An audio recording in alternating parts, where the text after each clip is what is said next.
বাঘৰ আতংক আছে আৰু আমাৰ বন বিভাগ আৰু তাৰ লগত জড়িত চেষ্টা চলাই আছে যে কি ধৰণে ৰাইজক নিৰাপত্তা দিব পৰা যায়। নিশ্চয়কৈ ৪-৫জন লোক আহত হৈছে যদিও এতিয়ালৈকে বাঘৰ সম্পূৰ্ণ ক'ত গৈ আছে কি গৈ আছে গোটেইখিনি তথ্য বন বিভাগে সুন্দৰভাৱে আহৰণ কৰিব পাৰিছে আৰু যেহেতু এইটো যথেষ্ট ঘন বাহনী বাৰী গতিকে ইয়াত তৎক্ষণাত ভিতৰত সোমাই যায় আৰু সন্ধিয়া এটা সময়তে ওলায়। গতিকে সেই সময়টোৰ কাৰণে যি ধৰণৰ বিজ্ঞানসন্মত ব্যৱস্থা আৰু ক'তো ক্ষতি নোহোৱাকৈ বিজ্ঞানসন্মত ব্যৱস্থাৰে কেনেকৈ ধৰিব পৰা যায় তাৰ কাৰণে বন বিভাগে সম্পূৰ্ণ চেষ্টা চলাইছে আৰু ময়ো মাননীয় মুখ্যমন্ত্ৰী ডাঙৰীয়াৰ নিৰ্দেশত ইয়ালৈ আহিলোঁ ইয়াৰ ৰাইজক আশ্বস্ত কৰিবৰ কাৰণে আৰু বন বিভাগে লগতে বিভাগসমূহে যাতে সক্ৰিয়তাৰে কাম কৰি অতি শীঘ্ৰে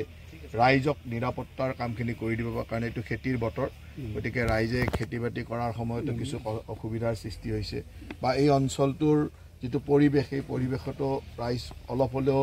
সন্ত্ৰাসিত হৈ আছে গতিকে সেই পৰিৱেশটো কেনেকৈ নোহোৱা কৰিব পাৰি তাৰ কাৰণে মই মাননীয় মুখ্যমন্ত্ৰী ডাঙৰীয়াৰ নিৰ্দেশত ইয়ালৈ আহি গোটেই বিভাগসমূহক বিশেষকৈ বন বিভাগৰ লোকসকলক লগ পালোঁ আৰু য'ত যি সাহায্য লাগে তেখেতসকলক যদি এক্সট্ৰা ছাপোৰ্ট লাগে এক্সট্ৰা মেন পাৱাৰ লাগে বা কিবা বস্তুৰ প্ৰয়োজন হয় গোটেইখিনি ছাপোৰ্ট লৈ যাতে খুব সোনকালে ৰাইজক সুন্দৰভাৱে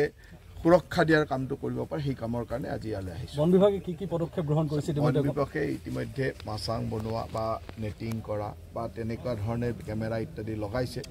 গোটেই ব্যৱস্থাটো বন বিভাগে সম্পূৰ্ণভাৱে কৰি আছে আৰু কিন্তু এইটো যিহেতু যথেষ্ট ঘন বাহনী বাৰী এটা তৎক্ষণাত ভিতৰলৈ সোমাই যায় আৰু দিনৰ ভাগত বাঘ সাধাৰণতে নোলায় সন্ধিয়া এটা টাইমতে ওলায় গতিকে ড্ৰোন পিকচাৰ দিও লৈছে আৰু তেখেতসকলে পূৰা নিৰীক্ষণত ৰাখিছে। মই ভাবোঁ যে খুব সোনকালে বন বিভাগে নিজৰ কামখিনি কৰিব। আপুনি বন বিভাগৰ সৈতে আলোচনা কৰিছে অতিৰিক্ত কোনো নিৰাপত্তাৰ আজি বন বিভাগৰ আমাৰ MK যাদৱ ডাঙৰীয়া মোৰ লগত আহিছে আৰু ইয়াত থকা যিসকল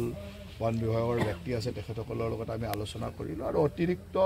মানুহৰ যদি প্ৰয়োজন আছে তেখেতসকলক কোৱা হৈছে বিভিন্ন ওচৰৰ ডিভিজন আছে তাৰ পৰা লৈ আহিব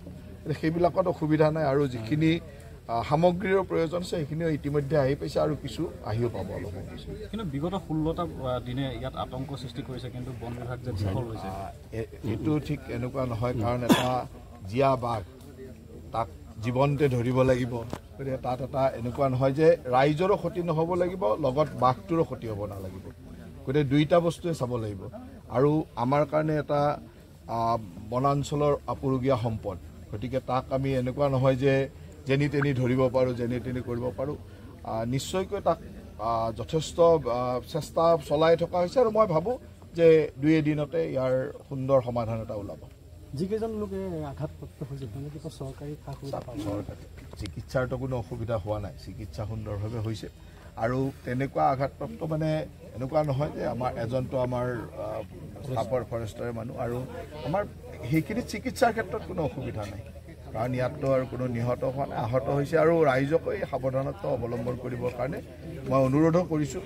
আৰু বন বিভাগক যিমান পাৰে সহযোগ কৰক যাতে বন বিভাগে নিজৰ কামখিনি সুন্দৰভাৱে অভিযান কালত দেখা গৈছে খেতিপথাৰ বহুতো নষ্ট হৈছে JCB দি খেতিপথাৰ নষ্ট হৈছে আৰু এটা কথা ঠিক যে এই অঞ্চলৰ ৰাইজে সহযোগো কৰিছে বন বিভাগে ইতিমধ্যে মোক জনাইছোঁ যে ৰাইজে যথেষ্ট সহযোগ কৰিছে স্থানীয় ৰাইজে সকলো তথ্য দি আছে কাৰণে সুবিধা হৈছে কিন্তু এই অঞ্চলটো এনেকুৱা যে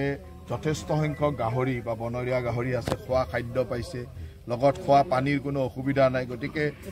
বাঘটো জীয়াই থাকিবৰ কাৰণে কোনো অসুবিধা নোহোৱা এটা সুন্দৰ পৰিৱেশ এটা পাইছে আৰু সেইকাৰণেই হয়তো এই ধৰণে একেটা ঠাইতে বাঘটো আছে গতিকে মই ভাবোঁ যে